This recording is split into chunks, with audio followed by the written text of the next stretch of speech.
Have you been asked for a link to see if that's okay? Yes, and I've clicked it. Okay. And Phil and Rod, if you can just click that one. And I will share my screen and give a little talk, and then we can.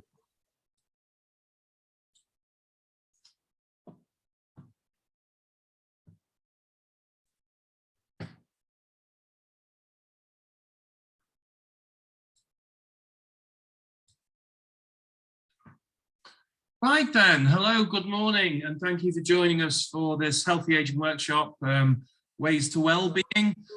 This is an introduction into a bigger project through the Digital Innovation Education Hub, which is funded through the Community Renewal Fund project at from Council.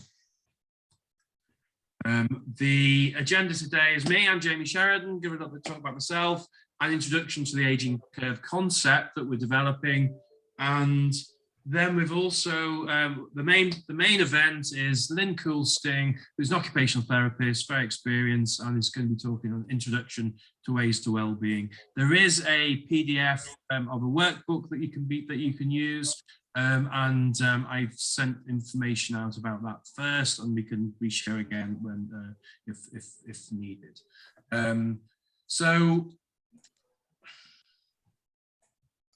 The Digital Innovation Education Hub, we're part of the consortium. There's this group here, so we're being supported by Stafford University. There's a project called My Health Kit, developing health products which are being given out to people, which are really interesting. Wavemakers, the organisation. Framescape is a gaming platform developer, and Straightsline, which is my company, and we're involved as this consortium. My business is we're looking at two sides of this. One is Life Liberated, and the other is the aging curve for healthy aging. And it's all about, this isn't just about my granddad, but my granddad's a good example of where we're coming from. He was 105, born in 1915. He passed away in just a couple of years ago, but he lived on his own till he was 102.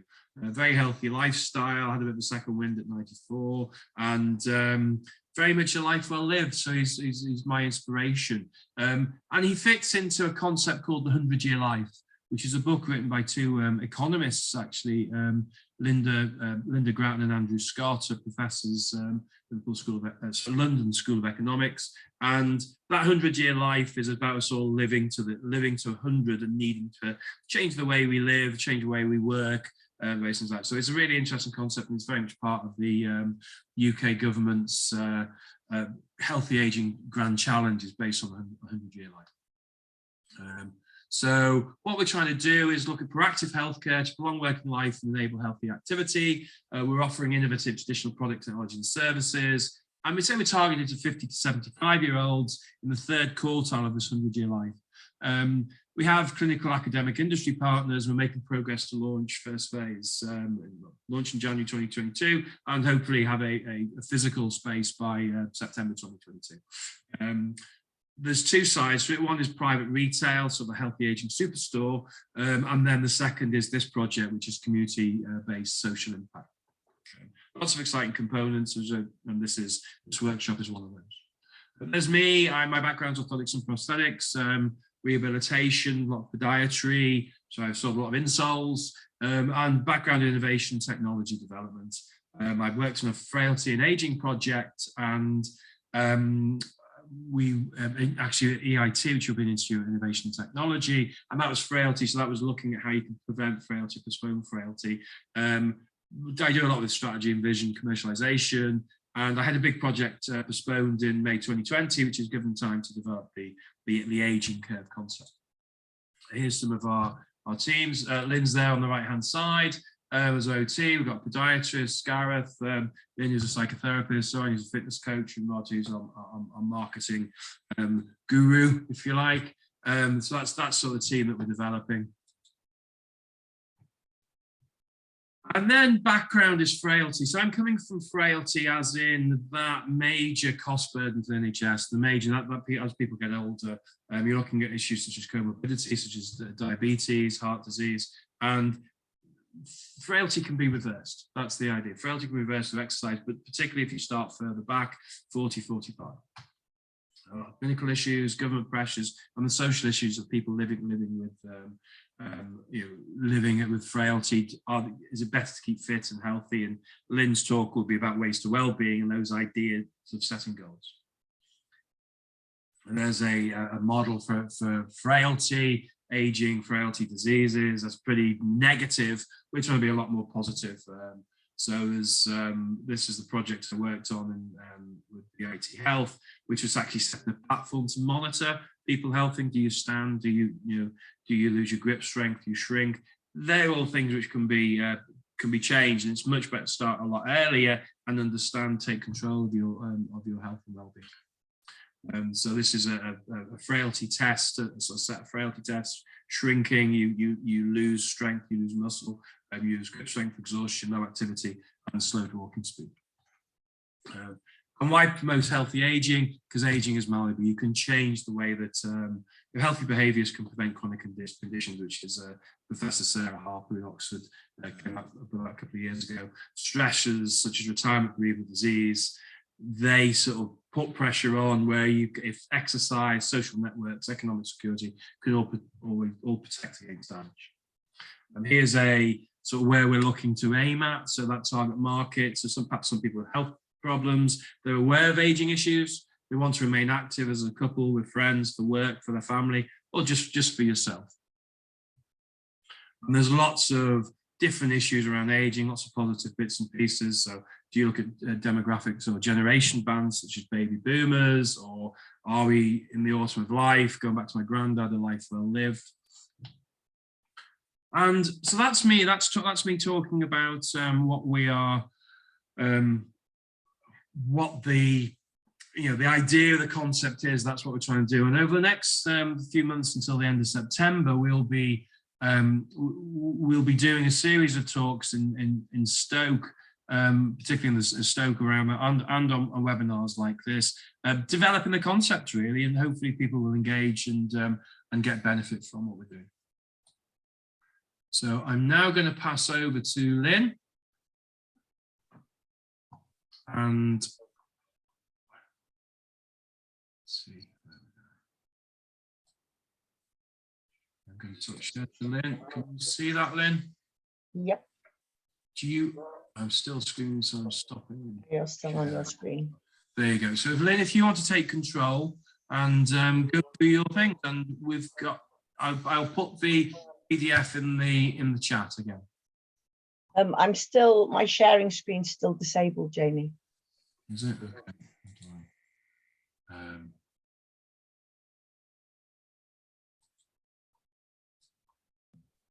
Is it gone up now? There you go. There we go.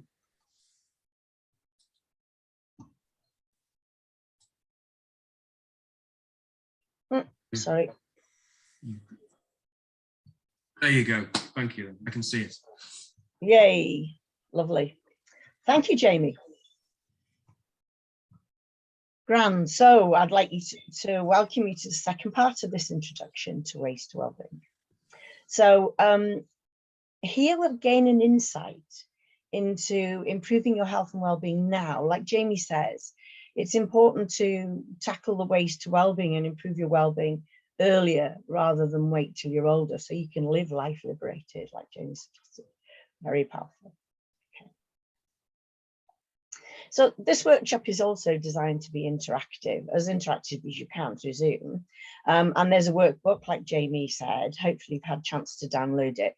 I'd really invite you to use it and work with us on this wellbeing talk, because the more you put in, basically, the more you'll benefit now and in the future. So this is a local view. I'm very lucky where I live, looking at Snowdon from Padang. Okay, so who am I? Like Jamie says, I'm an occupational therapist. I have worked for many years in the NHS, specialising in both physical and psychological fields. During that time, I actually also went on to train as a counsellor and a psychotherapist. In 2008, I moved into the private sector, specialising in the field of vocational rehabilitation, and that's about health and work. and gained an MSc in this field.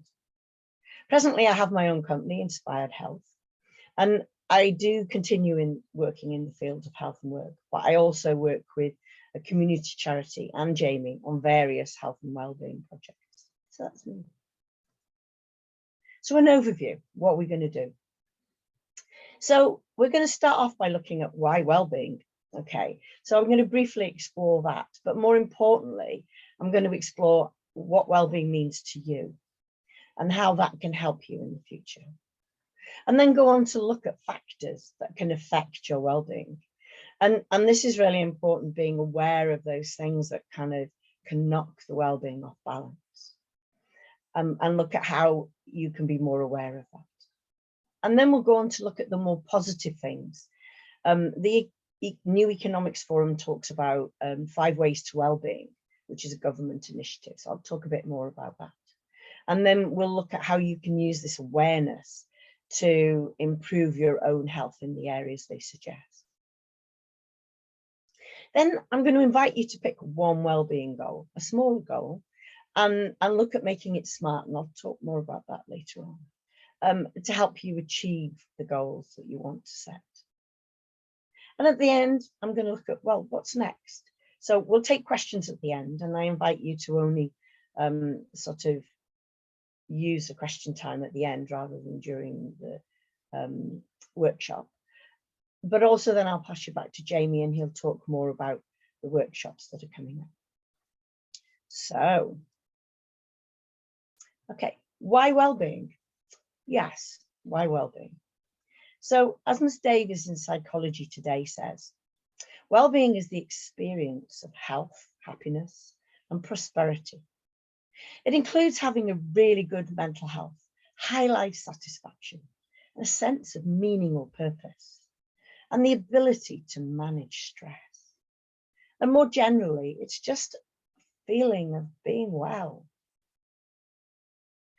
Surprisingly, the idea of well-being and its maintaining a sense of well-being has been around for centuries. Well-being, people said, can be linked to a number of different benefits, including improved physical and mental health, faster recovery times from illness, higher educational attainment, greater productivity, and an overall healthier lifestyle. So it's really important.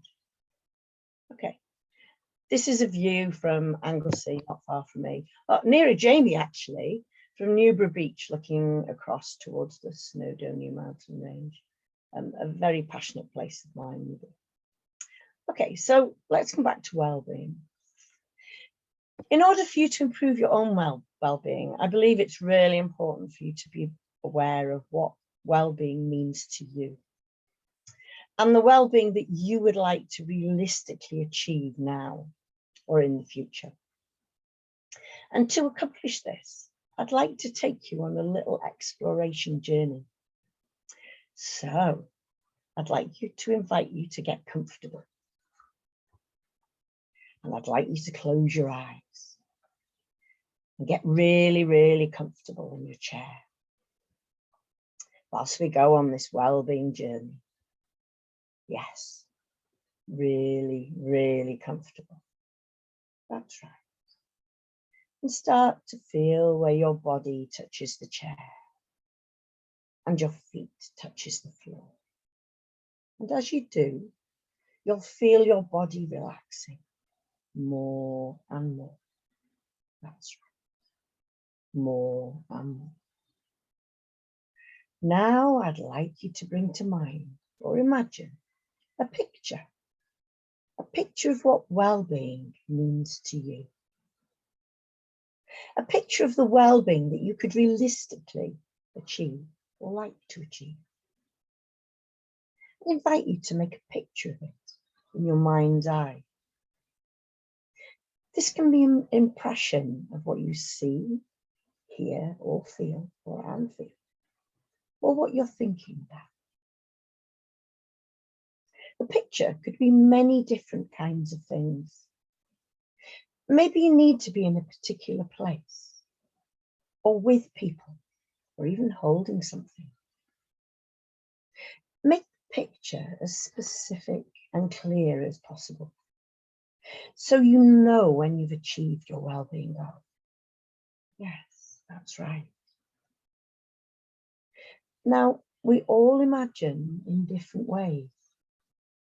So what you're imagining now is perfectly fine for you right now. Even if your picture is not clear, that's okay too. Now I'd like you to step into the picture and make sure you're looking through your own eyes. That's right. See what you're going to see when you reach your well-being goal, and hear what you're going to hear, and feel what you're going to feel when you get there. And there may be tastes and smells too. That's right. Feel the most compelling or real positive feelings that you will have when you've achieved your well-being goal. Now let's make your desired well-being goal even more achievable by amping it up. So make sure you're still looking through your own eyes and adjust your picture for the most positive feelings, for the most compelling and most real feelings that you can. That's right. And we're now going to make it even more compelling. So I'd like you to adjust the colour, make it rich and colourful. Does that make it feel more real? If not, just tone it down a bit if you need to. What's the most realistic colour that makes your picture the most compelling? And adjust your picture to that. Now adjust the brightness up and down so it feels real, the most real to you. And then imagine you have a lens, a camera lens, and you can zoom in and out, and you can make your picture really near or really far away. So adjust your picture to make it the most compelling.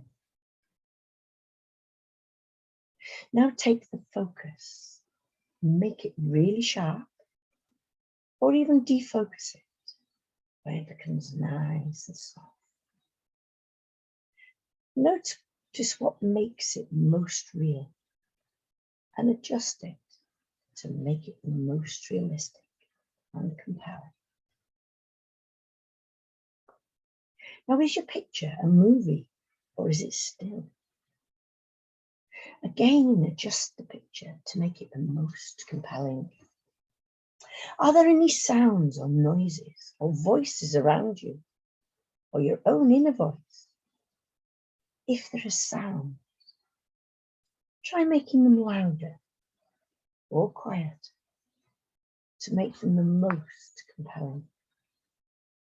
Now I know you have feelings, so really, really increase the intensity of the positive feelings of your picture. Make it more and more intense. That's right. Imagine you have a dial from 0 to 10. Turn those feelings up on that dial as high as you can to make the picture more intense and real. Turn the feelings up for a fuller, richer feel to make the picture most compelling.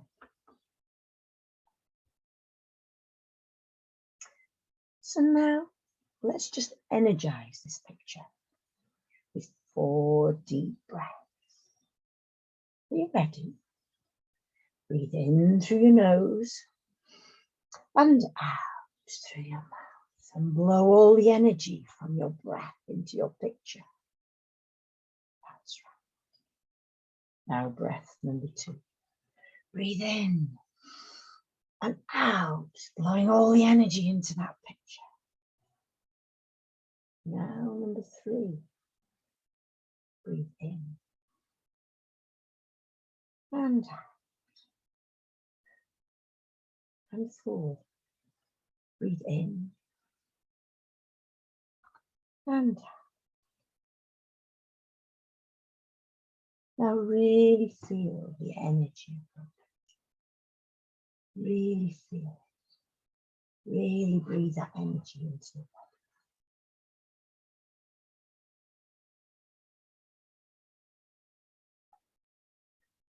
Now, I'd like you to step out of the picture. So you're watching yourself in the picture. And then take your picture, make it a bit smaller maybe, and put it under your arm or in your pocket. Or just hold it in your hand. And then just imagine yourself floating up in the air and over to a point in the future when you know you will have achieved this desired well-being goal. Just float into the future to the point you know you will have achieved this desired well-being goal. And then now let go of that picture and let it float down. And see it float down, right down, into that point in the future when you know it will have been achieved. Just see it float into that future and see it integrate itself into that future. Now notice the events between now and then. Notice they change. Notice and feel that change or ripple. Notice they reintegrate or evaluate themselves to totally support the integration of your desired well-being goal. When you're ready, when your goal has been integrated into the future, I'd like you to just start floating back to now. Come all the way back to now. And when you've reached now, float down into your body and then into the room. Feel your body against the chair and your feet on the floor. And open your eyes. And when you're ready, come back into the room. So welcome back. I hope you enjoyed your journey and have a clear picture of well-being, what well-being means to you, and the well-being goal you'd like to achieve. And now I would like to invite you to record your thoughts in your workbook about what your well-being goal means to you and what it feels like, what you can hear, what you can see, and what you can think to yourself whilst you're there. So now you know you'll achieve your well-being goal. So I'll just give you a couple of minutes to write down your desired well-being goal in your workbook.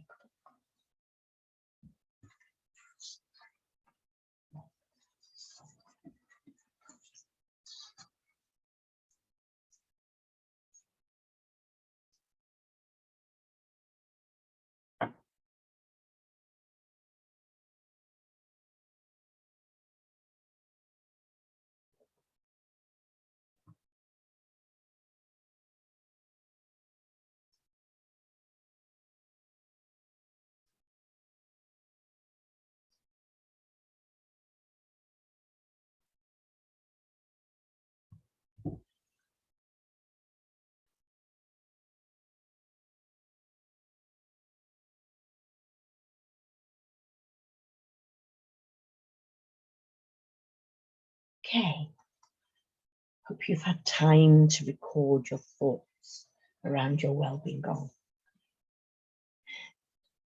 So now I'd like to go on and ask you to consider some factors factors that could affect your well-being. Whilst I do, I'd invite you to think if any of these factors are actually affecting your well-being now, or have done in the past, or have the potential to in the future. Because knowing these factors helps you be more resilient against them and help you maintain your well-being in the now. So, What Works Centre for Wellbeing have done research into this area. And this picture shows some of the main focus of the factors they believe are important.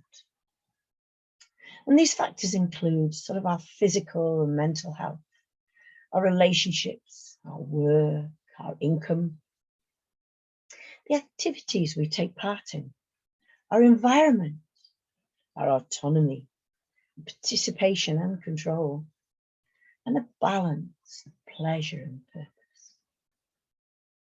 The What Works Centre for Wellbeing do acknowledge, though, that some of these factors are more important to our well-being than others.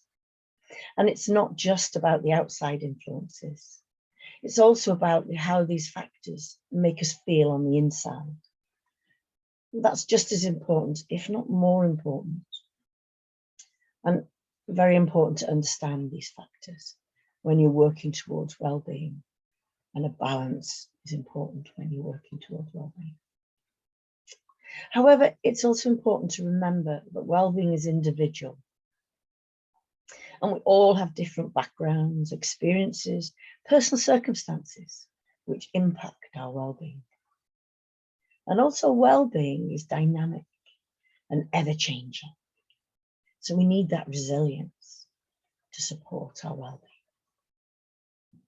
So are any of these factors affecting you now? Just record them in your workbook as we discuss this a little more. So I do apologise for bringing up the COVID pandemic. I think we've heard enough about it over the last 2 years. However, it is a very important factor that affects our well-being. And it's important to acknowledge, like What Works Centre for Wellbeing said, the current coronavirus pandemic is an exceptional event that has led to an immediate and potential long-lasting impact on people's well-being. And it certainly has. Whilst this impact might differ for each of us, it probably has affected every area of your life, including what kind of activities you do, when you see friends, your family, as well as your plans for the future. Therefore, in this present climate, maximising and maintaining your well-being to improve your resilience for the future is now more important than ever. So I'll give you a few minutes to consider these factors and what factors are affecting your well-being or holding your well-being back now, and what you could do to help you overcome them. And I'd like you to record that in your workbook. And then we can go on to look at some positive things you can do to improve your overall well-being. And whilst you do, I'm going to go back a slide to give you those cues.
Okay, let's move forward.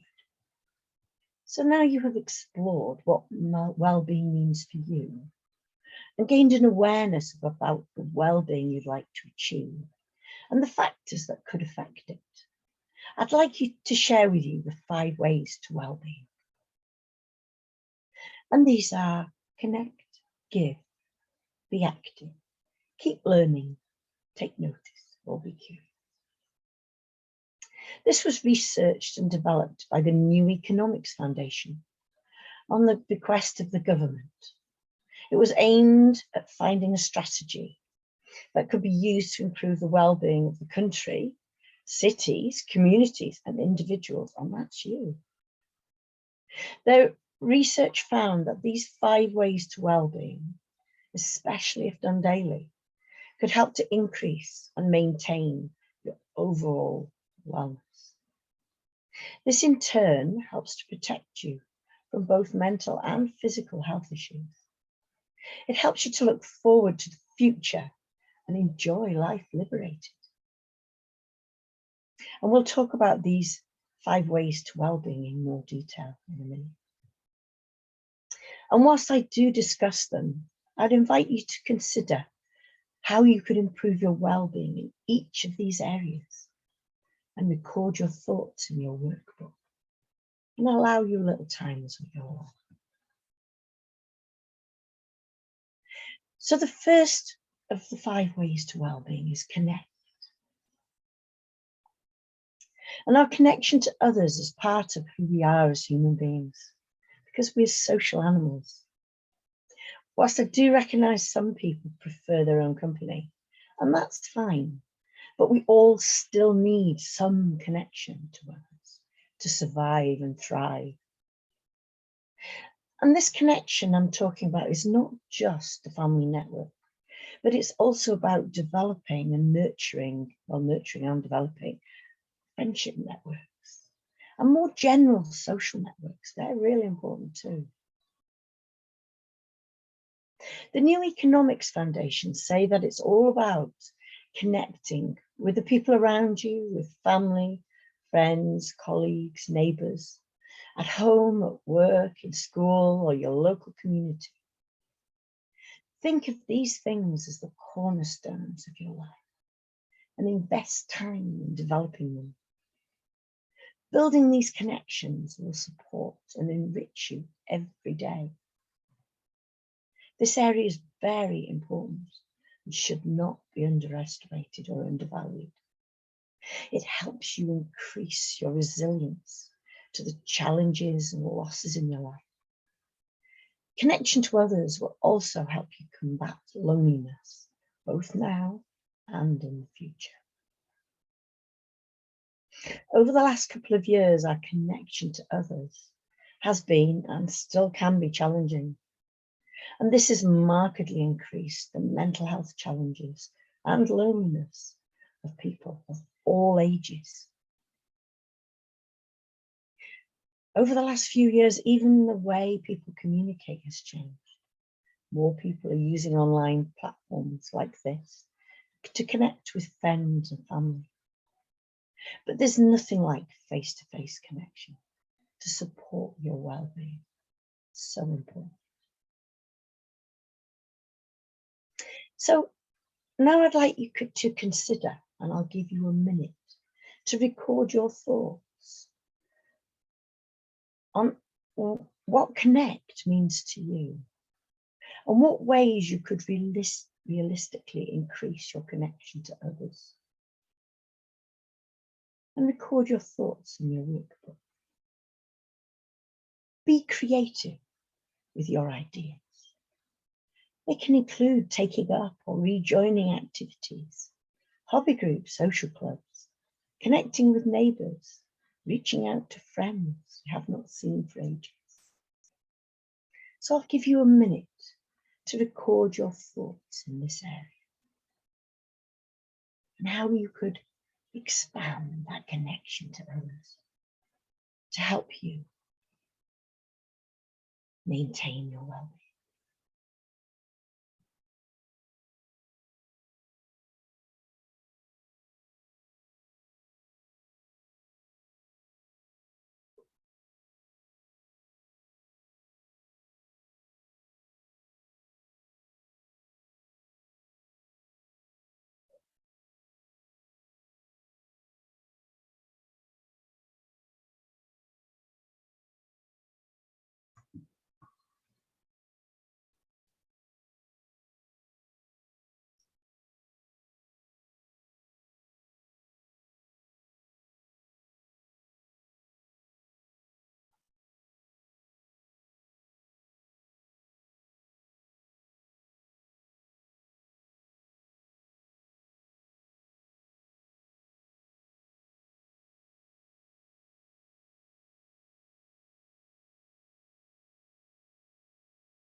Okay, so let's move on to the second of the 5 ways to well-being.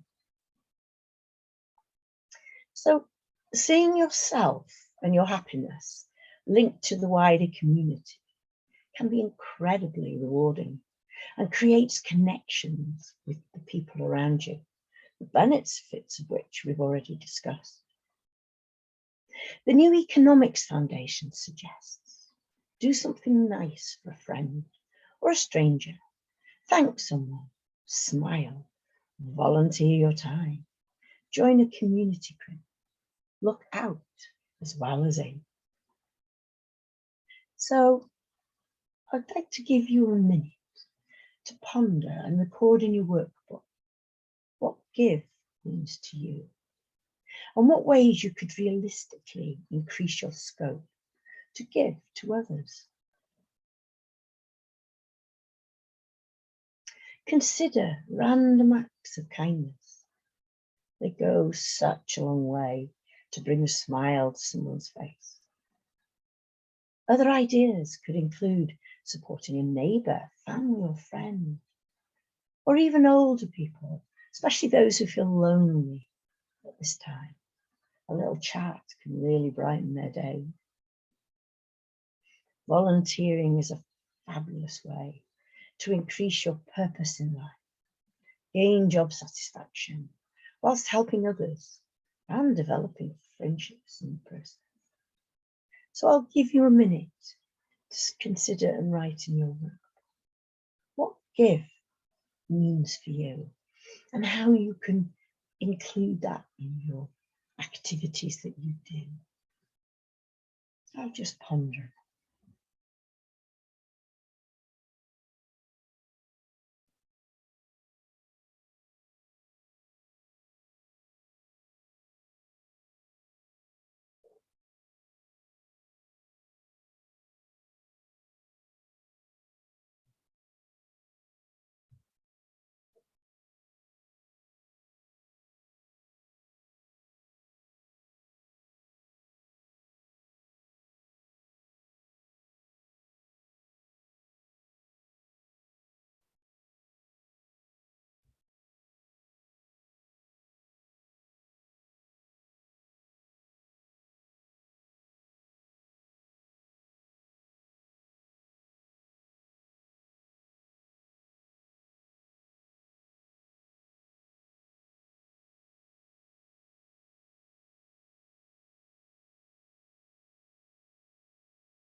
Okay, so the third of these ways to well-being is be active.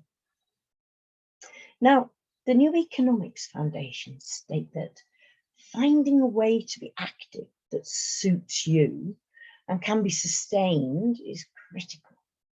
So experiment, discover physical activity that you enjoy and suit your level of ability and fitness and can be maintained over time. Most importantly, exercise helps to make you feel good. This is due to the dopamine release, which I call the feel-good factor. Being active is one of the key activities in helping improve your mental as well as your physical health. When your body is physically fit, it helps protect you against chronic health conditions like diabetes, heart attacks and strokes, and also helps guard you against the aging process and enables you to live life liberated. So I'd like you to consider, what does be active mean to you? And how can you realistically increase those activity levels? Consider what you do now. Could you increase it? Consider what you've done in the past that you could be interested in trying again. Consider what you've always fancied doing but never tried. Most people consider being active as going to the gym, exercise class, walking, running, riding a bike, and they're all very, very important. However, you can also include anything active, like swimming, dancing, gardening. Be creative. My passion is horse trail riding through the forests and the mountains of North Wales. Here's me on my horse Domino, riding through our local wood with a friend who's taking my picture.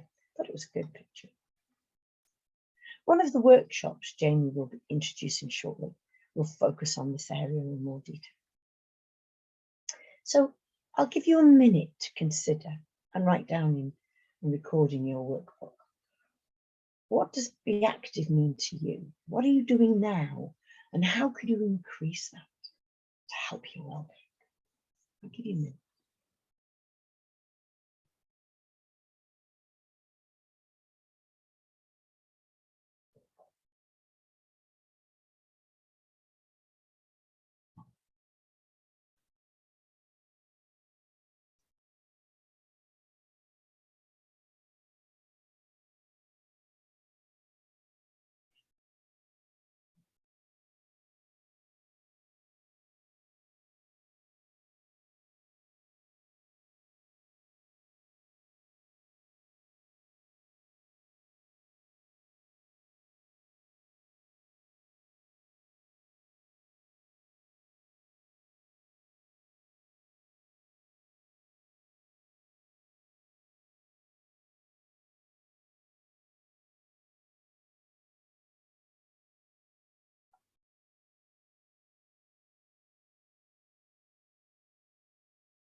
Okay, so let's move on to the fourth in the ways to well-being. Research, and that's keep learning. Research has shown that keeping your brain active helps you to improve your focus, your concentration, and your memory. Keeps your brain active through the years and helps you guard against memory decline. And learning is not just about reading books or going on courses. As the New Economic Foundation say, try something new, rediscover an old interest, take on a different responsibility at work, fix a bike, learn to play an instrument, or how to cook your favourite food. Set yourself a challenge you'll enjoy achieving. Very important. Learning new things will also help you feel more confident, as well as being fun. Learning can also help you connect with others and make new friendships, and we've talked about how important that is. Lucy Stevens also suggests that learning something new or improving a skill that you already have is a way of shutting out the outside world for you and giving you a sense of achievement. So, what does keep learning mean to you? What learning are you already doing? What learning would you like to do? So I'd like you to think about recording that in your workbook whilst you have a think about it. So what's your passion? What do you enjoy? Remember, like the New Economics Foundation suggests, learning does not just have to be class-based. It can be about gardening, new hobbies, learning more about the environment where you live, a new volunteering role job, or changing routine. I invite you to think outside the box. And I'll give you a minute to record your thoughts in your work.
Okay, let's move on to the fifth, last of the ways to well-being.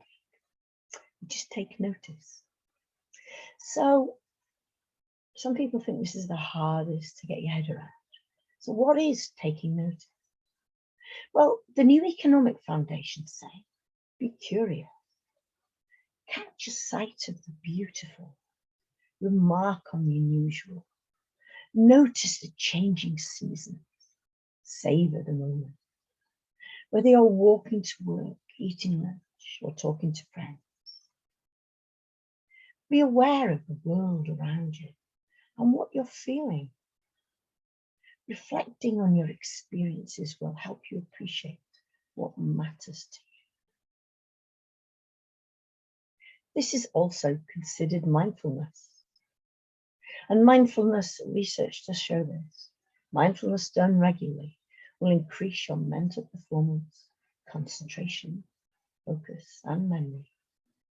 It allows your mind to rest, rejuvenate, and recover, increasing your mental resilience to challenges and advancing age. Therefore, it is well worth taking the time out for mindfulness practice. Personally, I believe that mindfulness is for the mind, what exercise is for the body, just as important. And both physical and mental techniques need time to build skills. For instance, you wouldn't expect to ride a bike down a busy road without practice and possibly falling off a few times first. It's the same with mindfulness. Allow yourself time to practice and improve your skill in focusing and being in the now. It's probably a lifelong journey. So I think this is a beautiful picture. This is one of my plants in my greenhouse. My dad collected a seed or a plant from the Mediterranean many, many moons ago, and he grew it on. It's really pretty. So I take notice of it and took a picture. So I'd like to give you a minute to consider what taking notice and being mindful means to you. What are you doing at the moment in this area? And how could you increase your awareness and curiosity and practice mindfulness? Where would be a good place for you to start? I invite you to ponder for a minute and record your thoughts in your workbook. So what comes to mind when I say mindfulness? Do you conjure up someone sitting cross-legged on the floor with their eyes closed, trying to empty their mind and not moving for hours? Well, that's brilliant and it works for some people. But you'd be glad to hear, whilst it may work for these people, there are many, many ways to practice mindfulness. In fact, the journey you took earlier to explore what well-being means for you and what your overall well-being goal was is actually a mindfulness technique. So what forms can mindfulness take? Well, mindfulness is about focusing more fully on what you are experiencing in the moment.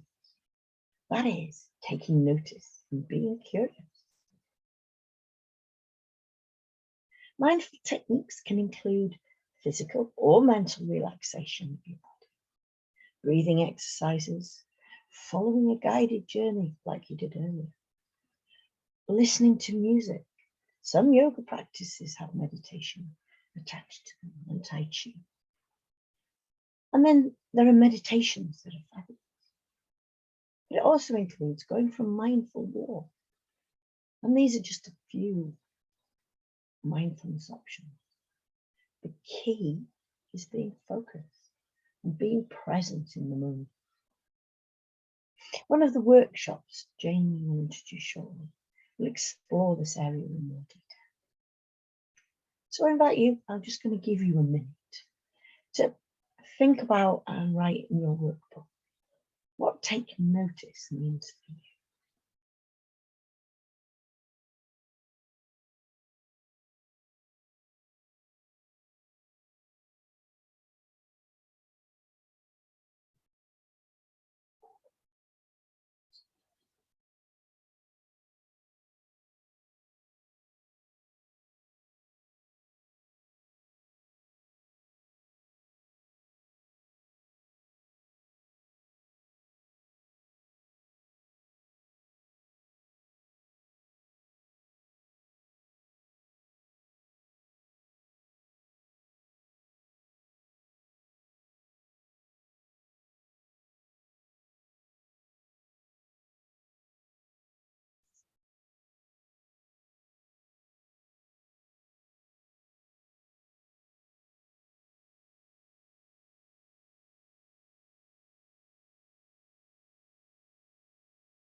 Okay, let's move on. So, taking into consideration everything we've discussed today about well-being and your exploration of finding your overall well-being goal and the things that you can expand on in your life in the 5 ways to well-being. Now, I'd like you to consider using one of them as a well-being goal today. So we're looking at the well-being goal. I'm going to create it smart. So I'd like you to consider this well-being goal or something that would support your overall well-being. So I might ask, what is the one thing that when achieved will help you to improve your well-being the most? And then record it in your workbook. From my perspective, the 2 overarching areas are to increase your physical activity and to improve your mindfulness. And as mentioned, both of these areas will be covered in up-and-coming workshops. However, it really is important to start with knowing your present ability. Then you can work out what you need to do to increase it. For example, if you presently run, say, 1 mile a week, you could set a goal to increase this distance by maybe 1/2 a mile. When you think about your goal, ensure you're writing it in a positive way. That is what you want to achieve. For example, being more fit so that you can run a 1/2 marathon. Not that I'm able to do that just now, but it's an option. Rather than saying it in a negative way, that is what you don't want. For example, being less unfit. As humans, we're very quick to say what we don't want rather than what we do want. But our brains work so much better at achieving something when we're working towards a goal rather than moving away from it. So make it positive. I also recommend you pick a smaller goal. For example, how many steps you're going to increase this week, rather than a large goal, I run a 1/2 marathon by November. The reason is that when your goal is larger, it's very important to set smaller goals along the way to help you achieve your bigger goal. Otherwise, it may not happen. So, for example, if you're going to wanted to practice mindfulness daily, but at present I'm not practicing at all.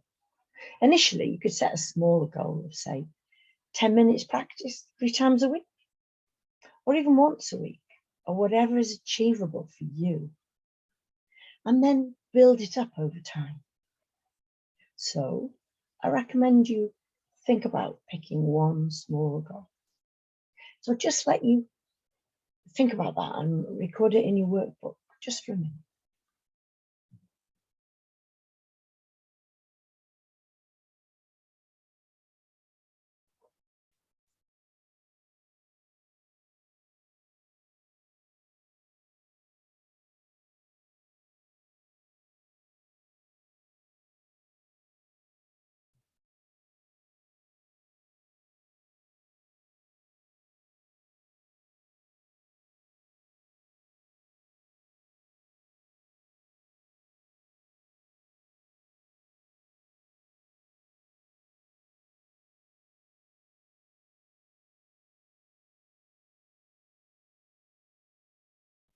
Okay, now you've got your well-being goal. I'd like to make it smart. So why do we make it smart? Well, when setting a goal, it is important to set a goal that's realistic. Unrealistic goals set you up for failure and disappointment. And if your goal's vague, how will you know when you've achieved it? So setting smart goals will improve your chance of achieving goal success. So using this technique of SMART, this method will help you have a strategy to set an appropriate goal that is clear, easy to understand, and improves the likelihood of you succeeding. So what does SMART stand for? Well, the S stands for specific. When you're considering your wellbeing goal, it's important to be as specific as possible. This tells your brain exactly what you want to achieve. Instead of using a more vague term like a few more steps a week, let's replace it with, say, 100 more steps, or maybe 50. M is for measurable. Firstly, it's important to know where you currently are at in relation to your wellbeing goal. Then decide what is realistically achievable in the time frame. You can then make it measurable. For example, ask yourself, how many, how much, how often? This helps you know when you've achieved it. A is for achievable. Make it achievable, realistic, and reasonable. Ask yourself, do I believe this goal is attainable? Bear in mind that time plays an important part in making goals achievable. R is for relevant. Make it realistic and relevant. This helps you move towards your goal. When you think of this wellbeing goal, does it align with the person you want to become? Ask yourself, is this what I want? And is this how I want to feel when I get there? This is so important because we make decisions based on emotions and how it makes us feel inside. So T is for timely. Make it have a time limit or date. This increases your motivation towards your goal. Ask yourself, does it have a clear and specific completion date? Without a deadline, it would be like running a race without a finishing line. On the other hand, by setting a deadline, you are encouraging yourself to take action towards your goal, which will improve your chances of success, which is good. Now, I'm going to allow you a couple of minutes to consider how to make your wellbeing goals SMART. And I invite you to record that in your workbook. Whilst you're doing this exercise, I invite you to keep asking yourself, how will I know when I've achieved my goal?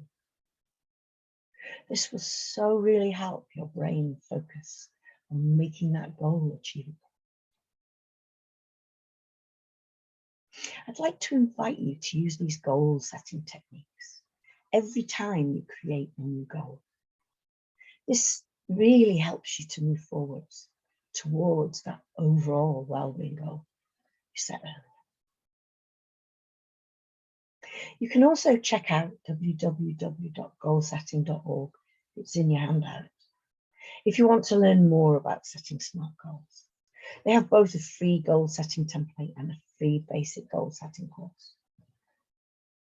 So I'll give you a couple of minutes to make your goal SMART, to record it in your work.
Okay, hopefully you've had enough time to create your SMART goal.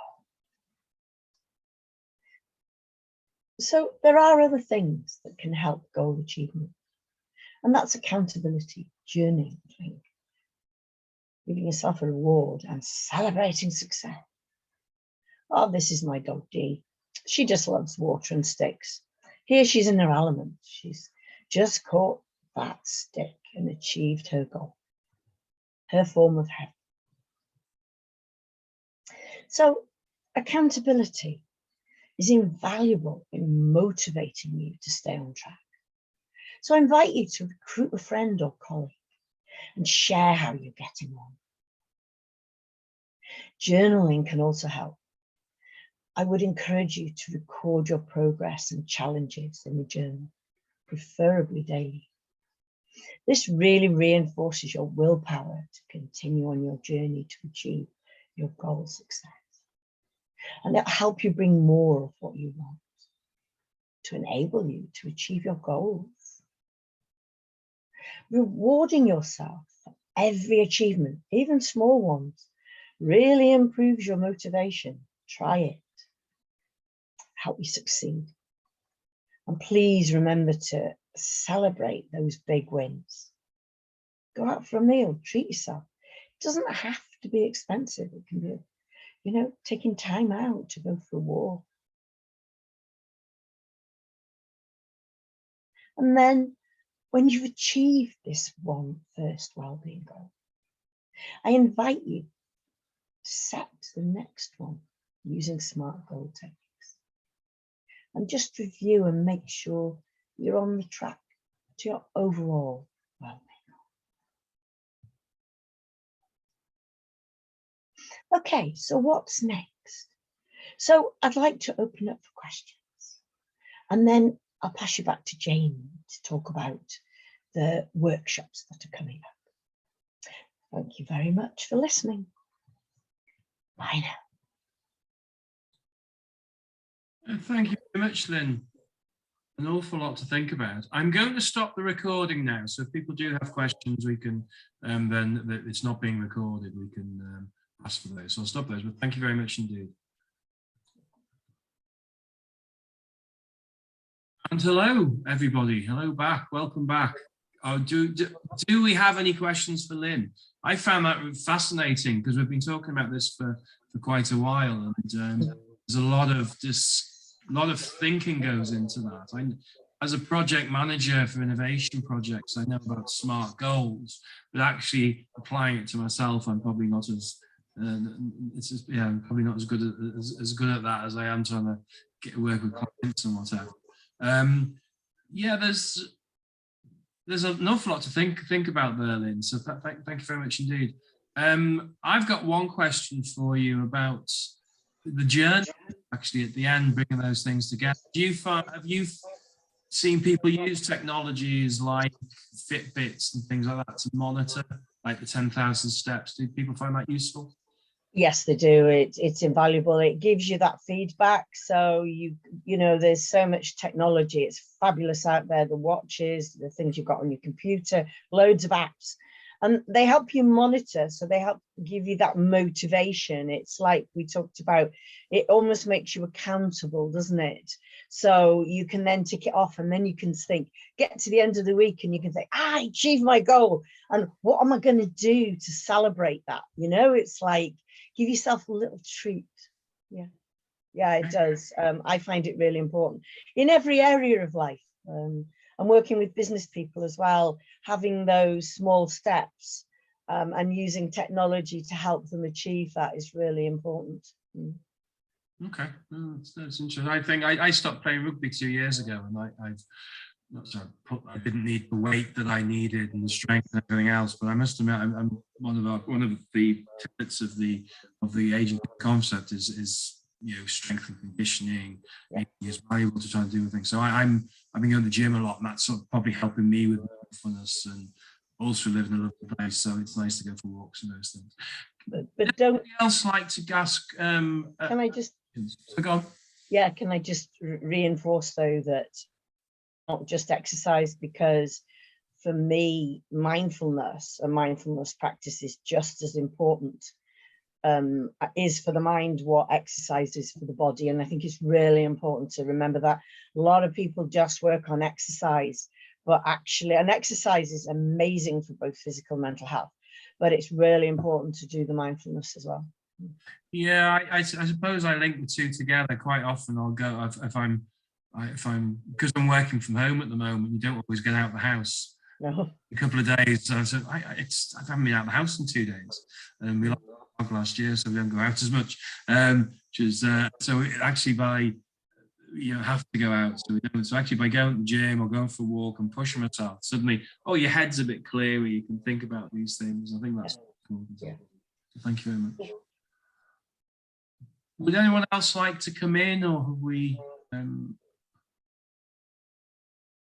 Teresa, welcome. You hopefully you're still there, but you came in. There's a little bit of a problem getting you into it, but thanks for joining us, and hopefully everyone's found it useful. I'll probably hear back from Phil and Rod at different times anyway. So just to finish off, you can put something in the chat if you prefer, but to finish off, we're running the Community Renewal Fund project, which is this digital innovation and education hub, until the end of September now. So there's quite a few events coming up. We'll be talking about physical health and well-being, so specific talk, and with a practical fitness and nutrition with Owain, who's a sports coach, but he works particularly with old people, does a lot of work with councils, and very fit, healthy, quite dynamic young guy who's he's a very good talk at the launch last week. And then we've got Tracy, who's Lynn has mentioned, who's doing the mental health and well-being. She's got a very nice thing she does with a Vice. So you've seen the Vice thing that she did again. We did all these last week. And then we have Gareth, who's talked about diabetic foot, who's a specialist on he's a podiatrist. But actually that brings it together, the physical health, mental health, and well-being. Diabetes obviously is a metabolic illness, but it's actually something that, again, can be, the health, the well-being can be addressed specifically for diabetes. And then I give a talk a bit more on age technologies and future as well. So that's everything that's together. We'll be putting out that the list as we confirm with different groups around the Stoke area. So if there are no more questions, I'm going to thank everybody for participating. And if you've got queries, then please send me an email. I'm quite happy to send information onto Lynn. Lynn, anything else particularly? No, that's fine. Thank you very much. Thank you very much indeed. Okay, and wish everyone have a very good weekend. It's Thursday today, isn't it? It's the end of the month, so we've got a bit of got a few projects to go back to. Thank you very much indeed, everybody. Thank you. Cheers. Bye now.